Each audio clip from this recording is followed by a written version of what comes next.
बिहार में शिक्षकों के प्रोफाइल अपडेट करने की शिक्षा विभाग की तरफ से आखिरी तारीख 5 जून 2026 दी गई है और आज है 4 जून। और इस वेबसाइट पर तरह तरह के इशू लोगों को देखने को मिले हैं। हमारे हाल ही में अपलोड किए गए वीडियो के नीचे बहुत सारे कमेंट सुबह से ही आ रहे हैं कि कॉरेस्पॉन्डेंस एड्रेस का विकल्प हमें देखने को नहीं मिल रहा है, हम क्या करें।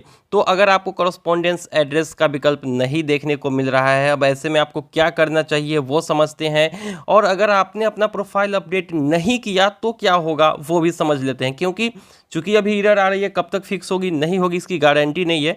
लेकिन ऐसे में अगर आप कल तक ये फिक्स नहीं होती और आप अपडेट नहीं कर पाते हैं अपना प्रोफाइल, तो फिर क्या हो सकता है, समझते हैं आसान भाषा में। सबसे पहले यहाँ पर आपको बताते चले कि शिक्षकों के प्रोफाइल 54 फील्ड जरूरी है। उसमें से 54 फील्ड तो आप खुद नहीं कर सकते हो, इसमें से आप 5, 6, 10 मैक्सिमम 20 कर सकते हो अपडेट। उसके बाद जो बचेंगे वो फील्ड भरेगा डीपीओ, यानी कि आपको जो है एक डीसीएफ फॉर्म मिलेगा। हर जिला में डीसीएफ फॉर्म मिलेगा, वो मैं आपको अभी बताऊंगा अभी। तो उसको भर के आपको देना है बीओ के पास, प्रखंड शिक्षा पदाधिकारी के पास, और वो लेके जाएंगे डीपीओ के पास, और डीपीओ जो है आपकी डिटेल्स को भरेगा, यानी कि आपकी डाटा फीड करी जाएगी डीपीओ के द्वारा। अब ऐसे में अगर आप कोई भी डाटा फीड नहीं कर पाते हैं तो उस डीसीएफ फॉर्म के ज़रिए जो है डीपीओ आपके डाटा को फीड करेंगे। अब यहाँ पर सबसे पहले तो लॉगिन करते हैं ई शिक्षा कोश। तो यहाँ पर हमने ई शिक्षा कोश में लॉगिन कर लिया है। अब लॉगिन करने के बाद आपको सेलेक्ट करना होता है टीचर। तो चलिए यहाँ पर टीचर पे सेलेक्ट करते हैं। टीचर पर सेलेक्ट करने के बाद टीचर रजिस्ट्रेशन पर क्लिक करना है। टीचर रजिस्ट्रेशन पर क्लिक करने के बाद आपकी डिटेल्स नीचे में आ जाती है। अब डिटेल्स नीचे में आ चुकी है, यहाँ पर देख सकते हो। और जिन लोगों का डिटेल्स नीचे में नहीं आता है वो लोग क्या करेंगे, यहाँ पर सर्च बटन आपको दिख रही है ना, इस पर क्लिक कर देंगे तो फिर आपकी जो डिटेल्स है वो नीचे दिख जाएगी। अब यहाँ पर आपको एडिट प्रोफाइल पे क्लिक करना होता है। एडिट प्रोफाइल पर क्लिक करने के बाद जो है आपके प्रोफाइल को एडिट कर सकते हो आप। तो एडिट प्रोफाइल पर अगर हम यहाँ पर क्लिक करते हैं तो देख सकते हो ये डिटेल्स आ रही है। अभी हम परमानेंट एड्रेस देख पा रहे हैं, यहाँ पर देख सकते हो परमानेंट एड्रेस तो दिख रहा है, लेकिन जो कॉरेस्पॉन्डेंस जो पत्राचार का पता होता है जहाँ पे आप रह रहे हो उसको भरने की ऑप्शन नहीं आ रही है। अब यहाँ पर मैंने डोमिसाइल सर्टिफिकेट अपलोड कर दिया था लेकिन वो दिख नहीं रहा है। हमने डोमिसाइल सर्टिफिकेट के पूरे नंबर दिए हैं, वो यहाँ पर ले लिया गया है। और अगर मैं यहाँ पे सबमिट पे क्लिक कर देता हूँ तो देखिए यहाँ पे लिख रहा है कि डोमिसाइल सर्टिफिकेट का नंबर की जो लेंथ है वो 15 कैरेक्टर होना चाहिए। ये इशू पहले आ रही थी, इसको बीच में फिक्स किया गया था, लेकिन अभी ये इशू आना स्टार्ट हो गया है। दूसरा इशू क्या हो रहा है कि डोमिसाइल सर्टिफिकेट अगर हम दोबारा से यहाँ पर चूज करते हैं और अपलोड करते हैं, मैं आपको ये प्रॉब्लम इसलिए दिखा रहा हूँ क्योंकि आपको अगर ये दिक्कत आए तो आप समझ लीजिए कि ये दिक्कत सभी के साथ है।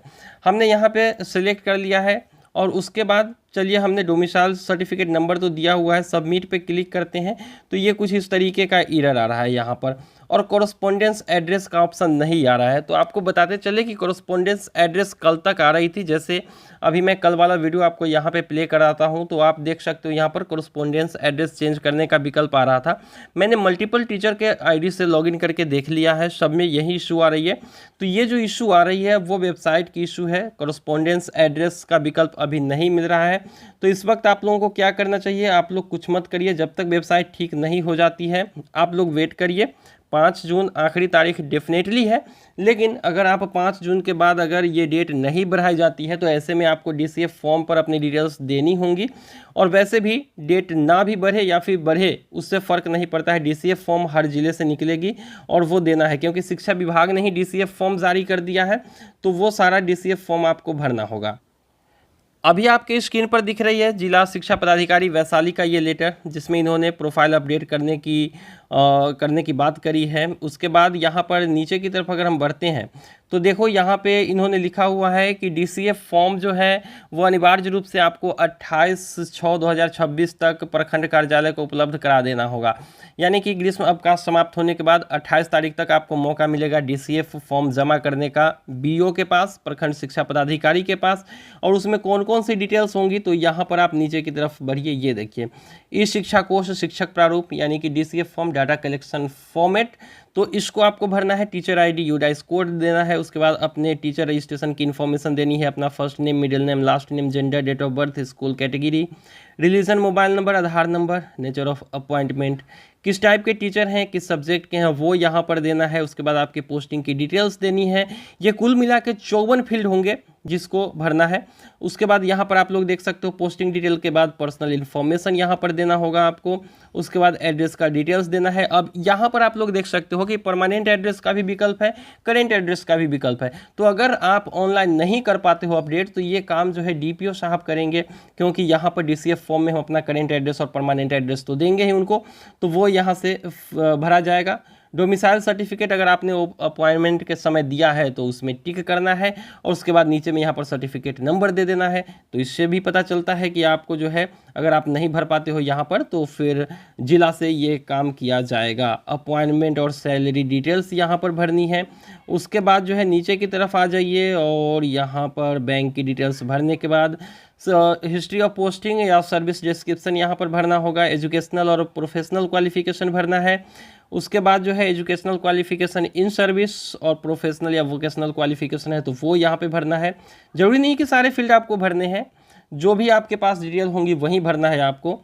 ट्रेनिंग की डिटेल्स यहाँ पर देनी है आप लोगों को और उसके बाद नीचे में अपना फ़ोटो लगा के अपना हस्ताक्षर करके ये जो फॉर्मेट है जो डीसीएफ फॉर्म है उसको आपको बीओ के पास जमा करना होगा और आपकी सारी डिटेल्स फीड करी जाएगी। तो ऐसा मत समझिए कि अगर आप नहीं कर पाते हैं तो ऐसी कोई दिक्कत होगी, आपकी सैलरी कट हो जाएगी या फिर किसी भी तरीके की बाधा होगी। इसको भरना है और ये जो है जिला शिक्षा पदाधिकारी या फिर जिला कार्यक्रम पदाधिकारी के द्वारा ही भरा जाएगा।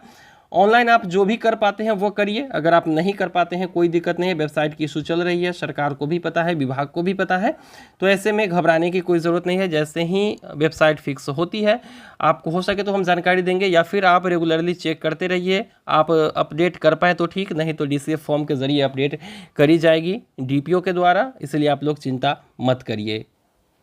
तो मुझे उम्मीद है कि इस छोटे से वीडियो में आपकी परेशानी जो है, जो आप अभी झेल रहे थे कॉरेस्पॉन्डेंस एड्रेस का या फिर अपना जो है जो रेसिडेंस सर्टिफिकेट है उसको अपलोड करने का, तो वो सब परेशानी जो है यहाँ पे ख़त्म हो चुकी होगी। पुराने टीचर्स के लिए चलते चलते एक और बात कहना चाहेंगे कि जो पुराने टीचर्स हैं तो उनके लिए जो है यहाँ पर किसी भी तरीके से जो है ये भरना मैंडेटरी नहीं है, क्योंकि जो लेटर जारी किया गया है जिला शिक्षा पदाधिकारी द्वारा उन्होंने जगह जगह पे मेंशन किया हुआ है कि जो अभी जो नए नए टीचर बने हैं यानी कि जो नवनियुक्त शिक्षक हैं, यहाँ पर इन्होंने मेंशन किया है। तो नवनियुक्त शिक्षक के बारे में यहाँ पर मेंशन किया गया है, कई जगहों पे उन्होंने मेंशन किया है। तो इससे पता चलता है कि जो नए टीचर्स हैं, जैसे यहाँ पर भी इन्होंने लिखा है, तो जो नए टीचर्स हैं उनके लिए ये मैंडेटरी है। पुराने टीचर्स का जो भी डेटा है वो तो ऑलरेडी फीड किया जा चुका होगा, तो इसीलिए आपको भी घबराने की ज़रूरत नहीं है। बाकी जैसे ही सर्वर काम करे आप लोग अपडेट करिए और अपना आवासीय प्रमाण पत्र अपलोड करिए। और 15 कैरेक्टर जो पूछ रहा है कि 15 कैरेक्टर से कम का होना चाहिए या फिर 15 कैरेक्टर तक होना चाहिए, तो वो भी फिक्स करी जाएंगी, क्योंकि एक बार फिक्स हुआ है तभी हमने फीड किया है अपना भी। तो बस आप लोग वेट करिए, जैसे ही सर्वर काम करे आप लोग अपना जो है प्रोफाइल अपडेट कर लीजिए। और अगर सर्वर काम नहीं करती है तो इस डीसीएफ फॉर्म के ज़रिए आप अपना जो है पूरी डिटेल्स भर के डीओ कार्यालय में 28 तारीख तक जमा करेंगे। खासकर ये वैशाली की डिटेल है। तो मुझे उम्मीद है कि आप लोगों को ये वीडियो पसंद आई होगी। वीडियो पसंद आई तो लाइक करके चैनल को सब्सक्राइब करिए। कोई और सवाल कमेंट सेक्शन में लिखेंगे। मिलते हैं किसी नई वीडियो में, दीजिए इजाज़त। Thank you.